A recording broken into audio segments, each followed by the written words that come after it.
And after a really tense night, things could get even more dramatic today. A group of Labour MPs are expected to put forward a motion to get an amended version of Theresa May's withdrawal agreement back on the table. They say that's all about compromise. Well, joining me now is Stephen Kinnock, one of the 17 MPs behind the plan. And we'll talk about the plan in a moment. But of course, I really want to talk to you about events last night and this defeat from the government, which was bigger than anybody else thought. We know that the bill to take no deal off the table will go back in today. How will you vote? Oh, I'll be voting for that, but what I want to see is an extension that doesn't just kick the can down the road, so we just have a new date and we're in the same place on the 4th of January as we are now on the 4th of September. To give that extension purpose, we want the withdrawal agreement bill to be brought to Parliament. It's the product of cross-party talks, it's full of compromise, full of concessions to Labour, and we think that it's the only way that we can have a plan for leaving the EU with a deal, which is of course the least risky and most achievable way of preventing a no-deal catastrophe. Right, and that was negotiated with Theresa May, I understand, over a period of what, a few weeks, was it? Yes, that's right. There was all the meaningful votes collapsed, and so Theresa May finally did what Labour had been asking her to do, which is to reach out and have cross-party talks. Those talks went on for 6 weeks. They were very serious talks. They produced a lot of really good compromises on concessions. But unfortunately, Labour then said they weren't going to support them. So what we're saying is, bring that bill to Parliament. Parliament has never had the chance to debate or vote on that bill, and it is a very strong compromise. Why would that one make the difference? Because when you think about it, there's only about 70 MPs in Parliament that have a problem with the backstop. So let's actually say to Boris Johnson, look, if you're serious about leaving with a deal, you've seen how difficult it is to make the EU budge on this issue. They want to have the backstop. Most members of Parliament are perfectly happy with the backstop. Let's put that deal to Parliament, let's get it over the line, and if we want to have a general election after that, well fine, but we should have a general election once we've taken the air out of the Brexit balloon. So what happened? I mean, Boris Johnson has been clear over and over again. He couldn't be more clear, could he, about leaving on October the 31st. So where does your bill fit in with that?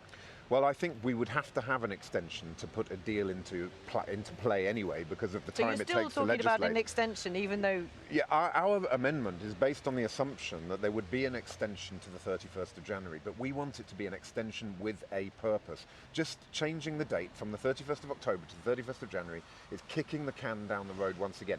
Give the extension a purpose. The purpose is to pass the withdrawal agreement bill. So when you say kicking the can down the road, that does it not put you at odds with some of your Labour colleagues?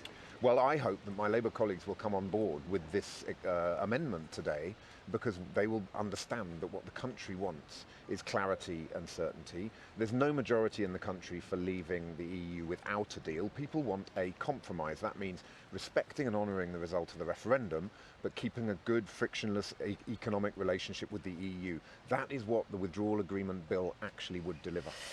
What support have you got for it? I mean, that's, again, we've talked about so many numbers today. You know, what kind of numbers are you talking about? Well, it's all been quite last minute because we had to wait for the So have you got a chance to be able to then respond to it with our amendment. I really hope that over the course of the day, certainly overnight, a lot of colleagues have been contacting me and saying that they would like to support, put their name to the bill and vote for it if we can get to the amendment, and vote for it if we can get the amendment selected by the Speaker. And there's a lot of work to be done today, isn't there? There is. Let's also talk, so we understand that the no deal bill will go through. We understand that to stop no deal will go through today because of looking at the numbers last night. Then forward wind a bit. Prime Minister Boris Johnson said he will then ask MPs to vote on whether or not there will be a general election. What are you going to vote? I don't think that we should have a general election until the legislation... But your party's been calling for 2 years for a general election, so...